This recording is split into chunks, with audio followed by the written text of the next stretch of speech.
painting still from Soho. Yeah, same.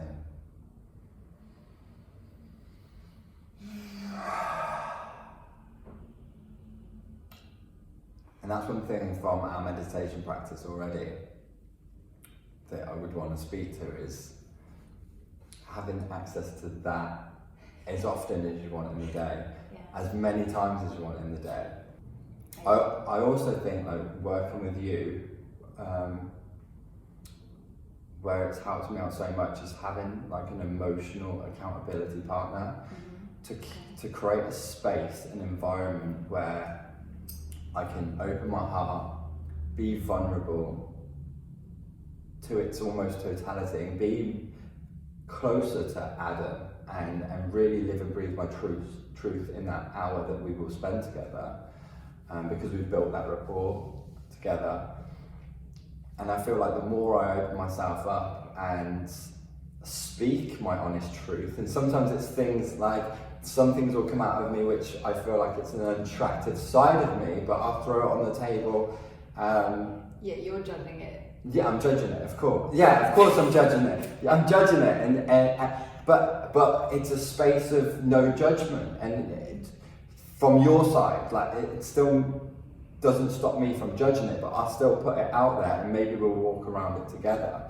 And I think the more that I've done that with you, it's kind of oozed into my day-to-day life. For example, I've been saying that I've been living my authentic truth, and after doing these sessions, I've realised how much bullshit that was, so to speak. Excuse the way I'm describing it. But it's like, I would tell you, and I would tell myself, I'd be constantly reinforcing that I don't fear anything. And when we started diving deeper, it's like there's so much fear wrapped around the things that I'm doing and the decisions I'm making. There's so much fear there. And I was like, and the more you go deeper, and the more you discover, the more you understand. There's so much more to learn. And I'm definitely nowhere near a finished article here, but like, you know, you need to qualify it. I realised that I was seeking validation quite often, and also I was anchoring my mood in terms to what's going on in my outside world.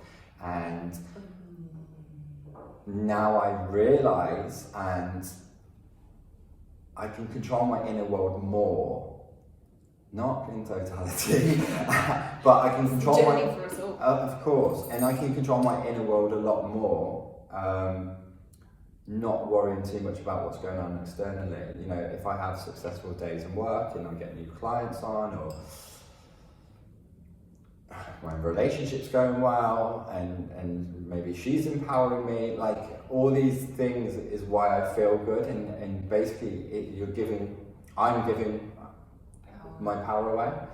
And you just discover through meditation that all the power is inside of you.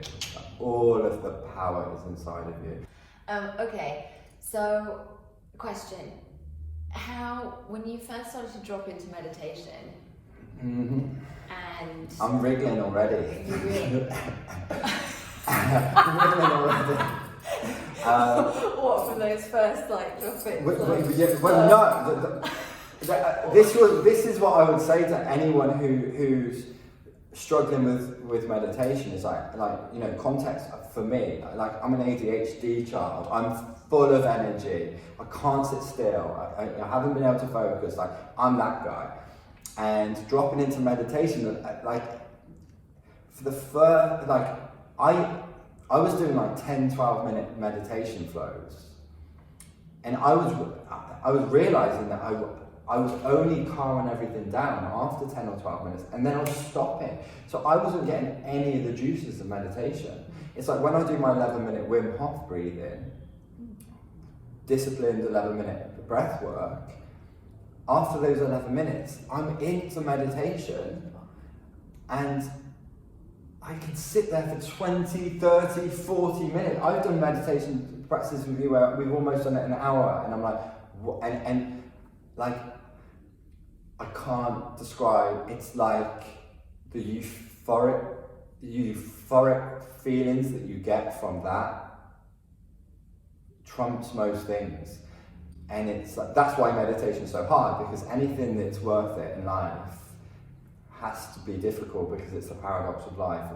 And so I think so many people, exactly. Everything in life's like that. You know, whatever goes up must come down. Something that's really difficult, the rewards are great. Meditation feels amazing, but it's work. It can feel clunky as fuck sometimes too, right? So. Yeah, and it feels clunky. And one, you need to be disciplined with it. Two, I think you need to develop some micro habits of like, don't start too ambitious, because I think overwhelm creates inaction and you don't do it. I think bite-size it up. I was going to say, and that's about like just tuning the practice. So Tuning it the suits practice. you. And also maybe future pacing yourself to how it feels. Like what you used to say is like, anchor yourself into this moment of how you feel now, and then allow that be your motivation to practice every day. You know, anchor the two together. I'm just also want to say, I think everyone's got a limited belief of what meditation is, me included, where it's a mat, a candle, a dark room, sat cross legs, and you may be doing a chant or breathing with your eyes closed, sat still. And like one thing that you kind of uncovered for me is like meditation and practice, again, it's like no one size fits all. Like we kind of realized that, you know, I've done standing meditation with you, we've done walks together. So I think again, like, you have to work with what works for you, and the only way you'll know what works for you is by trial and testing different things. And isn't that the truth of life? And that's the truth of life. Learn through experience. Learn through experience. But people need to understand how much it's going to benefit them, because it's just like, it's the thing. Something you said to me after you first started to really drop into practice without me in your own space, about what it gave you or what it felt like. It felt like I had uncovered and discovered a complete superpower that I had not recognized my whole entire life. And it's just like, we have access to this superpower all the time. Another superpower, a part of that is like being able to come to conclusions and make decisions without outsourcing them to other people. That's so good. I used to outsource my problems a lot. Yes, I'm fortunate enough to have really great and intimate relationships, which has been part of the problem. It's like when you've got great people around you, it's like, okay, what do you think of this? What do you think I should do in this situation? And it's like, I'm a leader and I'm trying to always steer the ship in business and, you know, maybe in relationships with taking stock of my masculine energy in driving us forward. It's like, so like one thing that I'm very aware of now is like coming to my own conclusions on things, having a strong opinion by dropping into meditation, walking around it, understanding it, and then being able to articulate, this is how I feel and this is where I'm at right now, and then going to the sewing circle to ask what they think. That's brilliant. So you can take in other opinion, but you're coming to a place where you're anchored in your own discernment first. Yeah, exactly. And the reality is with meditation, people have never needed it as much as they do now. Social media has reduced our attention spans down to almost nothing. There's so many moving parts outside at the moment and so much uncertainty. Again, being able to do your meditation practice, it makes all of that easy to deal with, you know, but everything starts with you. And again, when you are you're you and you embrace your uniqueness and you're totally centered within yourself, you'll conquer the world, and it will create so much gravitas of people wanting to be around you. Self-trust. I always refer it to as well, like I used to watch Billions, and where I love Billions, and the guy on Billions used to obviously lead a big you mentioned it, that's right, I remember. Yeah, he used to lead this $1 billion like investment firm, and he used to be making all his decisions when he was going into his meditation practice with his coach. And even I know it's a fictional thing, but it made me think of like to make those decisions on the macro, especially when you're leading a business, and one decision can change the trajectory of a business. You need to create an environment and a space to make those decisions. When you start having self-trust and really understanding your opinion, your views on certain things or decisions, you also get kicked around less by opinions. To build all those things like self-confidence, self-belief, and self-esteem are the fuels. It's the fuel for your direction in life. And you build that by self-trust and building your reputation with yourself. And how you do that is by doing the things you say you were going to do. I love it. And even that alone sets you apart from everyone else. Totally. Most people. Totally. Reputation with yourself. Yeah. I like that. Yeah. I like that. There's a lot of things that I don't do right, but I can't describe how much I'm anchored to that. Yeah, okay. Like in terms of tiny lies, I'm never not lying for you. I'm not lying for me. Good. Yes. And yes. there's, because so many people are lying to themselves and they don't even know it. They don't even know it. They don't, and that's like the worst thing ever, because it just shows that there's not self-awareness there. Why isn't there self-awareness there? Because they're constantly preoccupied, scrolling on their phones, watching TV, listening to other people's, and this is where you get kicked around in life, like you're floating on water, like a piece of moss going in whatever direction, blaming everything that's happening to you, or constantly the victim.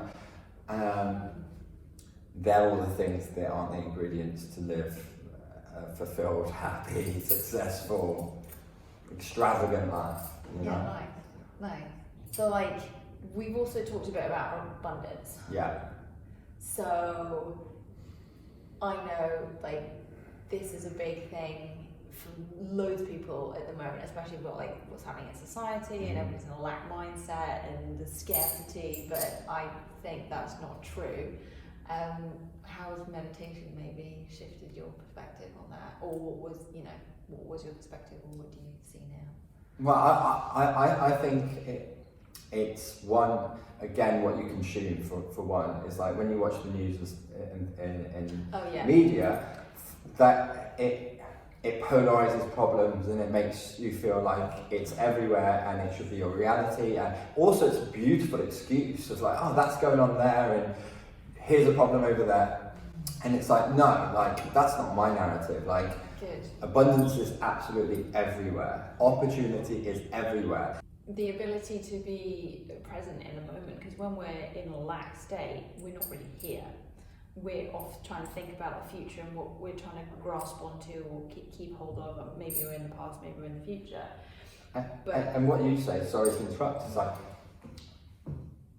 forget the future. It's like if you're doing the now, the future takes care of itself. And be present. And it's like, again, how you build any type of relationship is listen to people, be present. And it's such a hack now because no one's really present.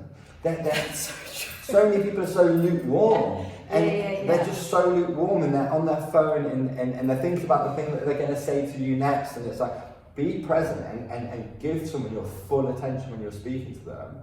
You know, and exchange your energy and give eye contact. That person will feel so valuable in the moment, and it's like, that's how you build a network, that's how you build relationships that long last, and that's how you build connection. That's how you learn about yourself, because if you don't build connection, again, so many people are like mirrors and they teach you about yourself. So it's like, stop getting busy in the future or the past or looking for excuses, and just be present in the moment, and that will put you on the right trajectory for sure. And that's where you see the opportunity too, right? That's where you see the abundance. Of course, like, you're there for everything that is possibly available. Yeah, and so many people are missing everything because they're not in the moment. And that's all we have. Just True. That's all we have. That's all there is. Yeah. Tomorrow's not guaranteed. Yesterday's done. Nice. Yeah, Time doesn't exist. yeah, exactly. Oh, okay, cool. Thank you. Uh, Thanks so much.